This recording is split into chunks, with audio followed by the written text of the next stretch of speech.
When it comes to the old games, to keep them alive sometimes you just don't need nostalgia, you also need some active development, like development from community, and those are the mods. In this video I'll be covering Civilization 5 and the mod that's called Future World. Let's continue. Future World, this mod is very simple regarding installation process if you're on Steam. I used to play this from Steam and I played way more than 12 hours. I have to admit that the mod is very addictive and expands a lot of interesting stuff in the game itself. The game that expands actually is the information era age and adds a lot of new things. So once you install it, just subscribe to it, download it and launch a season within it.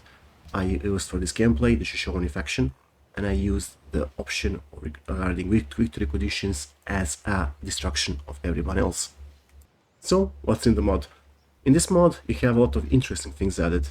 In information era you have options like advanced cybernetics, you have options like advanced genetics. If for example you really want to make a mecha machine, or you have advanced infantry, or you want to make a certain amount of destruction with your machines, the siege engines, everything else in it, or if you want to go full on Warhammer and add biotitans in it.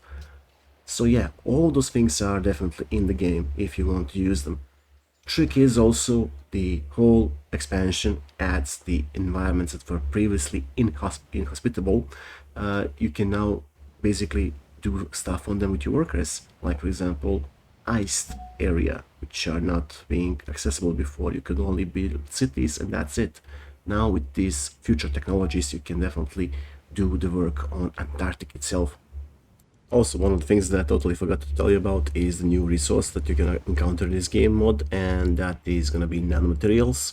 Those nanomaterials will be used to make the top line of the units you're gonna make at the end of the tech tree. And those nanomaterials are being produced in factories that are specially built as you reach the certain technology era. And let's proceed with the good, mixed and bad things, as well as a common, verdict at the end. So let's go with the good things. First thing that's good in this game actually is that the mod itself doesn't add up on the installation that you already have. So if you have an old PC that could run a vanilla Civilization 5 game, this mod can definitely fit right in and work. The trick is the mod haven't been worked for a long time, so its stability might be an issue. So if you have a dual core, you can definitely run the game. That's a very positive stuff in it. As said before, another very good thing is that things are now expanded in this information era. So for example, if you have an icy planet and you are very much constrained with your options to expand, now you can definitely expand on the icy plains and build around them, developing your city even further.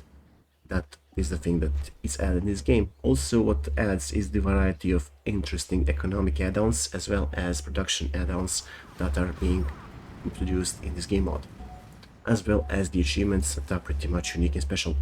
And on top of all of those things, yeah, those are the units. As I said before, you can go with variety of units, you can go with your bioengineering, you can go with your titans, cybernetics, or even at the end the dead robot of futures.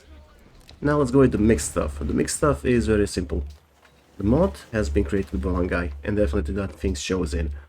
A lot of stuff that are being new and added don't have the proper, textures, or some textures were copy-pasted from other resources, other games as well, or other expansions, like the Beyond of Civilization series.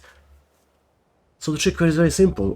What you have to expect over there is definitely someone who was on the time constraints, and that thing sometimes a little bit influences the trust into the option like balancing issues.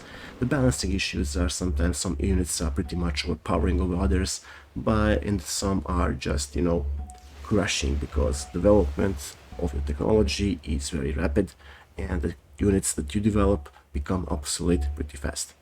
And of course, this time around there is one bad thing that I might have to, emphasize on. The trick is very simple.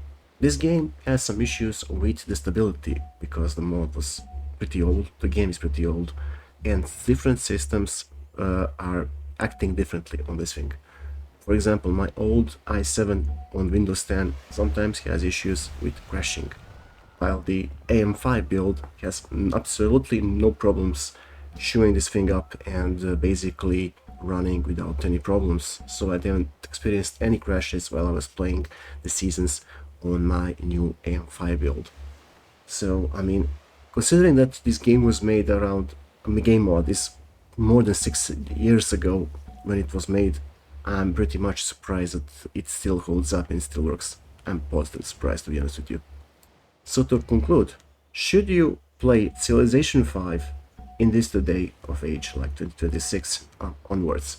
Yes, with this mod definitely you're gonna have a lot of new things to do with, and a lot of new areas to explore, a lot of new things to quirks you can balance out, you can play with. So it makes Civilization 5 still relevant in some cases, even in today's age, where you have also Civilization 6 and 7 and their questionable gaming decisions and design decisions.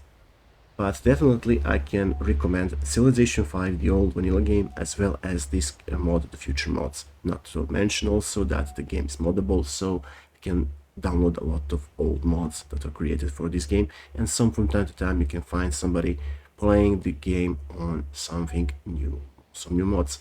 Also, what's very good, I didn't want to include this into positives negatives because some people are using this for just background for the audiobooks they're listening, or podcasts they're listening, or even TV shows they're watching. So yeah, basically this game is very friendly for that thing because it's not fast paced. You can play it on your own tempo, you can definitely play it easy as you want or fast as you want.